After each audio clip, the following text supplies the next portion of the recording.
Halo, Assalamualaikum warahmatullahi wabarakatuh. Apa kabar semuanya? Semoga baik-baik saja ya.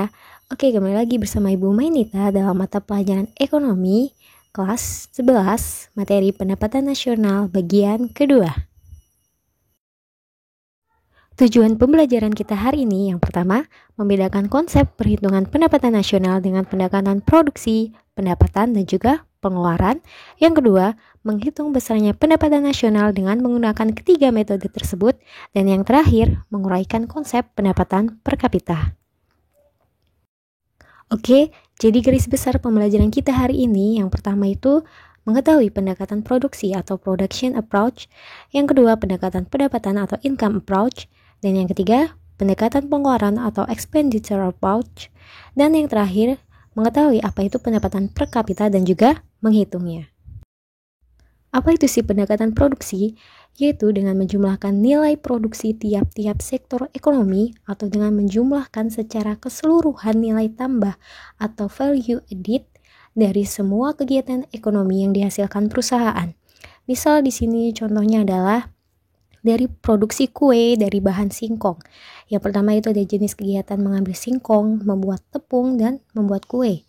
Mengambil singkong sebesar 120.000, membuat tepung sebesar 350.000, dan membuat kue sebesar 680.000. Jadi nilai tambah atau value added-nya, yang pertama mengambil singkong 120.000, yang kedua 230.000, yaitu berasal dari 350.000 dikurang 120.000. Yang ketiga membuat kuenya 330.000, hasil dari 680.000 dikurang 350.000. Jadi pengurangannya dari yang sebelumnya. Kenapa sih kita menggunakan nilai tambah bukan nilai semua produk? Karena dengan menggunakan nilai tambah atau value added tidak akan menyebabkan perhitungan ganda. Jadi kita dapat mengetahui berapa sih sebenarnya nilai sumbangan dari berbagai sektor ekonomi, dari berbagai sektor perekonomian untuk pendapatan nasional kita. Selanjutnya ada pendekatan pendapatan, yaitu menjumlahkan seluruh pendapatan yang diterima oleh pemilik faktor-faktor produksi. Apa itu sih Bu, faktor-faktor produksi? Jadi faktor produksi itu terdiri dari tanah, tenaga kerja, modal, dan kewirausahaan.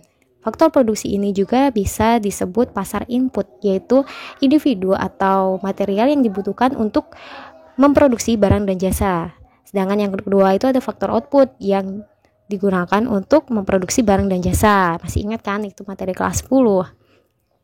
Nah, pendekatan pendapatan ini rumusnya adalah Y sama dengan R ditambah W ditambah I ditambah P atau biasa disebut RWIP. Y itu adalah yearly income atau pendapatan nasional, R itu rent atau sewa. Jadi singkatan ini semua adalah bahasa Inggris atau bahasa asingnya dari faktor produksi itu sendiri.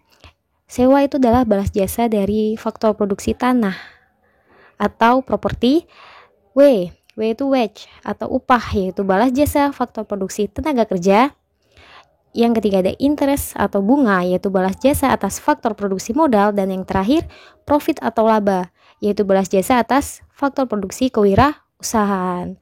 Oke, kalau kita disuruh menghitung pendapatan nasional dengan pendekatan pendapatan, berarti rumusnya adalah menjumlahkan keempat produksi ini. Untuk lebih jelasnya, kita lihat ke contoh soal. Diketahui data-data sebagai berikut. Yang pertama, sewa tanah sebesar 30.000, upah sebesar 250.000, bunga modal sebesar 50.000, dan laba usaha sebesar 40.000. Hitunglah pendapatan nasional dengan pendekatan penerimaan atau pendapatan. Oke, mudah ya. Jadi itu tinggal kita tambahkan semua keempat faktor produksi tersebut. R plus W plus I plus P. R adalah rent atau sewa tanah sebesar 30.000 ditambah wage atau upah sebesar 250.000 ditambah I interest atau bunga modal sebesar 50.000 ditambah laba usaha atau profit sebesar 40.000. Jadi pendapatan nasionalnya yaitu Rp370.000. Oke, sudah mengerti kan? Gampang bukan? Oke, tadi kita sudah mempelajari pendekatan produksi dan pendekatan pendapatan atau penerimaan. Yang terakhir ada pendekatan pengeluaran. Apa itu sih pendekatan pengeluaran? yaitu dengan cara menjumlahkan seluruh pengeluaran yang dilakukan oleh para penerima pendapatan seperti rumah tangga konsumen, yaitu yang menikmati barang dan jasa, rumah tangga produsen yang memproduksi barang dan jasa, rumah tangga negara, dan masyarakat luar negeri. Apa itu sih rumus dari pendekatan pengeluaran? Yaitu Y sama dengan C plus I plus G buka kurung X min M tutup kurung. Jadi keterangannya yaitu C adalah pengeluaran masyarakat atau konsumen, biasa disebut consumption. Yang I atau investment yaitu pengeluaran pengusaha, G atau government yaitu pengeluaran pemerintah, X yaitu ekspor, dan M yaitu impor. Lanjut ke contoh soal. Diketahui data sebagai berikut: pengeluaran konsumen 125.000, tingkat investasi 150.700, pengeluaran pemerintah 130.000, nilai ekspor 225.250, nilai impor 170.500. Hitunglah besarannya pendapatan nasional dengan pendekatan pengeluaran. Jadi menjawabnya yaitu Y sama dengan C plus I plus G plus X min M. C atau konsumsinya yaitu sebesar 125.000, I investment tingkat investasi sebesar 150.700, G government atau pengeluaran pemerintah sebesar 130.000, nilai ekspor yaitu X sebesar 225.250, nilai impor yaitu 170.500. Ekspor dikurang impor yaitu sebesar 54.750 ditambah 405.700 yaitu hasilnya sebesar 460.450 rupiah. Jadi besarnya pendapatan nasional dengan pendekatan pengeluaran yaitu sebesar 460.450 rupiah. Nah, tadi kita sudah mempelajari 3 pendekatan dari pendapatan nasional. Selanjutnya ada pendapatan per kapita. Apa sih bedanya pendapatan per kapita sama pendapatan nasional? Jadi tadi kalau pendapatan nasional adalah jumlah pendapatan masyarakat di suatu negara dalam kurun waktu 1 tahun. Tetapi kalau pendapatan per kapita adalah pendapatan rata-rata penduduk suatu negara selama satu periode tertentu, biasanya juga 1 tahun. Jadi kalau pendapatan nasionalnya itu lebih keseluruhan masyarakatnya itu penghasilannya berapa, sedangkan kalau pendapatan per kapita itu dihitung per kepalanya gitu. Misal kalau di Indonesia itu pendapatan nasional 2020 90 triliun. Jadi pendapatan per kapitanya 90 triliun itu dibagi dengan jumlah penduduk.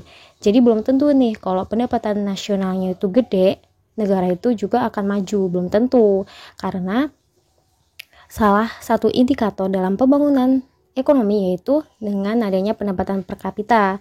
Semakin tinggi pendapatan per kapitanya, semakin merata juga pendapatan di suatu negara tersebut dan kesejahteraannya juga merata.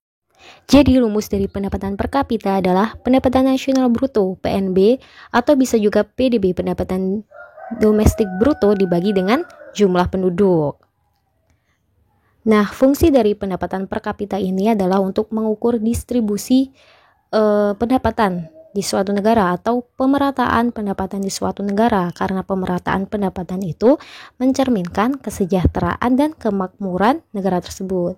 Indikator distribusi pendapatan itu ada 2. Yang pertama yaitu dengan menggunakan rasio indeks Gini atau koefisien Gini. Yaitu jika nilai koefisien Gininya sebesar 0 berarti distribusi pendapatannya itu merata sempurna. Sebesar 0 sampai 0,4 tingkat ketimpangan rendah, 0,4 sampai 0,5 tingkat ketimpangan sedang, 0,5 sampai 1 tingkat ketimpangan tinggi, dan X sama dengan 1 yaitu tingkat merata sempurna. Biasanya rasio indeks Gini atau koefisien Gini ini ditunjukkan oleh kurva Lorenz, yaitu kurva yang menunjukkan perbandingan persentase pendapatan yang diperoleh dengan persentase jumlah penduduk. Jika kurva Lorenz ini mendekati garis diagonal tuh ini, maka distribusi pendapatan semakin merata. Artinya pendapatan nasional yang diterima suatu negara dapat secara merata dirasakan oleh masyarakat. Nah, jadi udah tahu kan kurva apa sih yang menggambarkan pendistribusian pendapatan di suatu negara?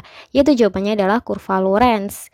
Yaitu apabila kurvanya itu semakin mendekati garis diagonal, maka kurva itu adalah merata atau pendapatan di suatu negara tersebut semakin merata. Tetapi jika kurvanya itu cembung, semakin menjauhi dari garis diagonal, berarti pendapatan di suatu negara tersebut adalah ketimpangan. Nah, kira-kira di Indonesia distribusi pendapatannya ini seperti apa ya? Ada yang tahu? Silakan tulis di kolom komentar ya. Nah, yang kedua ada distribusi pendapatan dengan menggunakan kriteria Bank Dunia, yaitu apabila 40% penduduk miskin menikmati pendapatan kurang dari 12%, maka ketimpangan tinggi. 12% sampai 17% yaitu ketimpangan sedang, dan lebih dari 17% adalah ketimpangan rendah. Nah, gimana, sudah paham tentang materi ini? Tadi kita sudah mempelajari tentang pendapatan nasional, 3 pendekatannya itu apa aja, dan juga pendapatan per kapita, serta kurva Lorenz, dan lain sebagainya. Untuk lebih paham, Ibu kasih tugas tentang pembelajaran hari ini.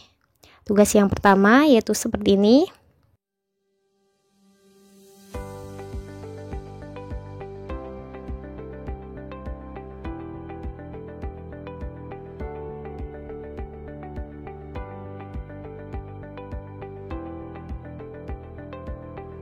Boleh kalian download video ini atau di capture soalnya dan jawabannya dikirim ke ibu ya.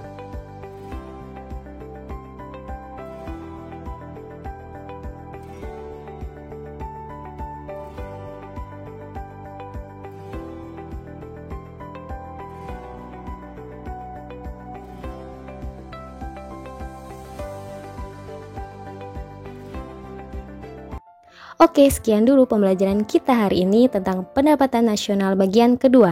Sampai jumpa di video pembelajaran PKWU dan ekonomi berikutnya.